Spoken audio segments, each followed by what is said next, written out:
За энэ инкватор маань 400 дэгний инкватор байгаа. Тэ. Дахианы дэгдэхээ маань 21 хоноод гардгаа өндөг байхаасаа. Одоо энэ онс харуудын ингээд тэмдэглээ бичсэн байгаа юм. Энэ 9-ийн тоо гэдэг нь 9-ийнх юм уу? Тэ 9-нд хийсэн байгаа гэсэн үг. Одоо энэ дахианы өнд хийсэн байгаа болохоор энэ дахианы тохиргоон дээр нь тавьсан байгаа. Галуу нугас ингээд тагтаа гургуул ингээд бүгд өөр өөрийн температур чигчлэр өндөг маань хоногуднаас өөр гардаг гэсэн. Одоо дахиад хийсэн болохоор дахианы тохиргоон дээр байна. Энэ 11 хоног болж байгаа энэ өндөг маань. Тэгээд 37.8 градусд байна. Чиг нь 55% таа байна гэсэн.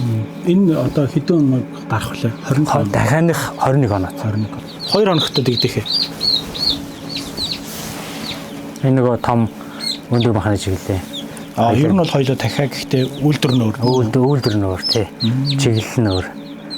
Энд бол одоо гадаа температур 20 градус байхаа үе хүртэл божиглагч нь байна. Энд хэд хонолчоод саяхаа нөгөө гадаа гаргуу гарах. Энд бол 7 хоногчоод гадаа арай том байранд гарч байгаа. За.